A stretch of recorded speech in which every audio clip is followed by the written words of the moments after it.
Assalamualaikum warahmatullahi wabarakatuh. Kami dari kelompok 3 akan menjelaskan sedikit tentang pembahasan makalah kami.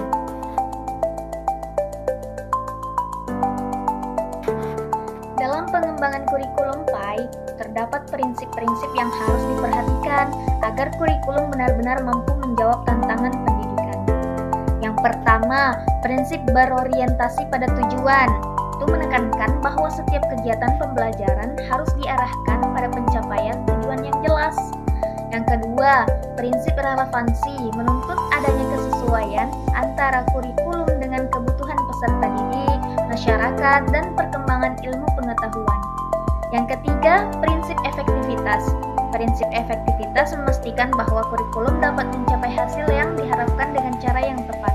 Sedangkan prinsip efisiensi menekankan penggunaan sumber daya secara optimal tanpa mengurangi kualitas pembelajaran. Yang akan kita bahas di sini adalah apa yang dimaksud dengan prinsip berorientasi pada tujuan dalam pengembangan kurikulum PAI. Yang kedua, apa yang dimaksud dengan prinsip relevansi. Yang ketiga, apa yang dimaksud dengan prinsip efektivitas. Yang keempat, apa yang dimaksud dengan prinsip efisiensi. Adapun tujuannya adalah untuk mengetahui prinsip berorientasi pada tujuan dalam pengembangan kurikulum PAI, untuk memahami prinsip relevansi, untuk menjelaskan prinsip efektivitas dalam pengembangan kurikulum PAI, untuk menguraikan prinsip efisiensi dalam pengembangan kurikulum PAI. Pembahasan yang pertama, prinsip berorientasi pada tujuan. Prinsip berorientasi pada tujuan dalam pengembangan kurikulum pendidikan agama Islam berarti bahwa seluruh proses penyusunan kurikulum harus selalu berpijak pada arah dan sasaran yang jelas, bukan sekadar menyusun materi atau kegiatan belajar secara acak. Tujuan pendidikan Islam yang dimaksud seperti pembentukan pribadi muslim yang beriman, bertakwa, berakhlak mulia, serta mampu mengamalkannya dalam kehidupan sehari-hari. Untuk yang kedua, prinsip relevansi. Prinsip relevansi menekankan bahwa kurikulum PAI itu harus sesuai dengan kebutuhan peserta didik dan perkembangan zaman.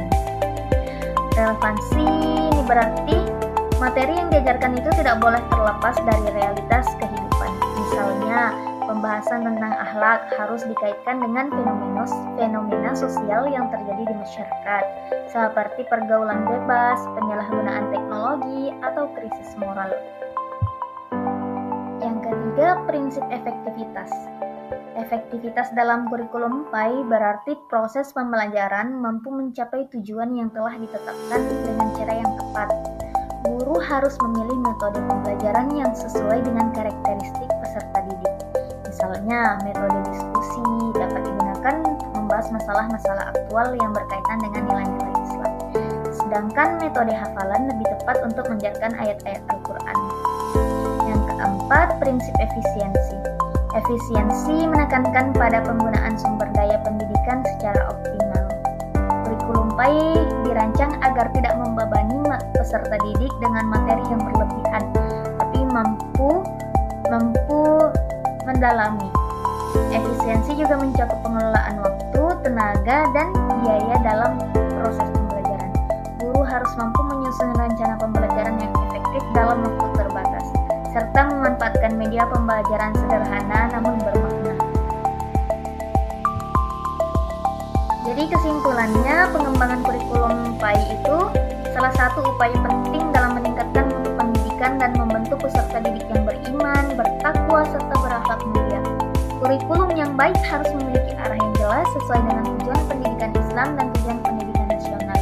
Selain itu, kurikulum PAI perlu disusun agar relevan dengan kebutuhan peserta didik, masyarakat, serta perkembangan ilmu pengetahuan dan teknologi.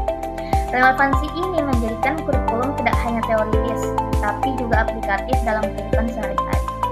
Dengan memperhatikan keempat prinsip tersebut, kurikulum PAI diharapkan mampu menjadi pedoman yang kokoh dalam mencetak generasi muslim yang memahami ajaran Islam, mengamalkannya dalam kehidupan nyata, serta mampu menghadapi tantangan global dengan tetap berpegang pada nilai-nilai agama.